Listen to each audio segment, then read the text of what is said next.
仔继续来看这个台北市南港有一间国小，昨暝嘛紧急来宣布预防性来停课，因为南港这间国小有学生的家长，甲新北市幼稚园确诊的家长是好朋友，两家伙仔要做伙带出去佚佗。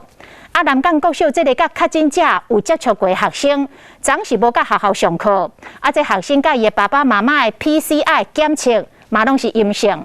啊，这个学生的班级今仔日开始嘛预防性来停课，到后礼拜一才来恢复到上课。另外，这个学生的弟弟是读国小的附设幼稚园，所以这个幼稚园嘛全面来停课。其他家长接到消息也是会担心，结果今仔日有92个学生是来请防疫假，无甲学校。安尼加起来，台北市总共有7间的学校来停课。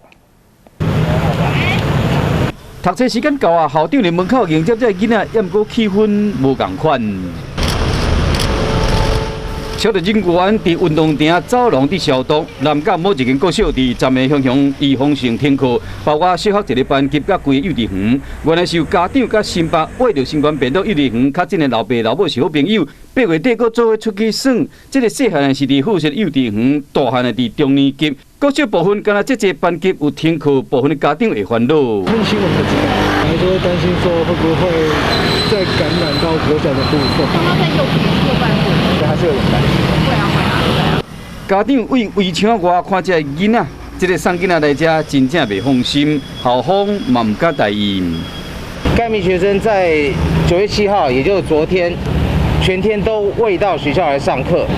同时呢，该名学生跟家人都已经做了 PCR 检测，检测结果全部都是阴性。今天请防疫假的人，全校总共92人。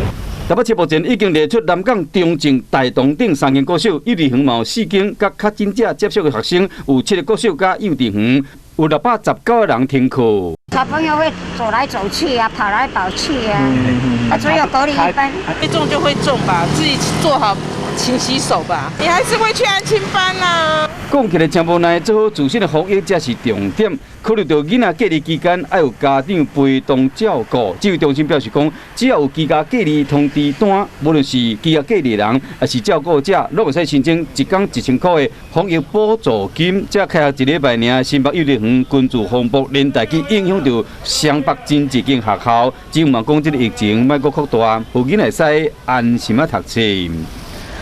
好，来乡亲啊。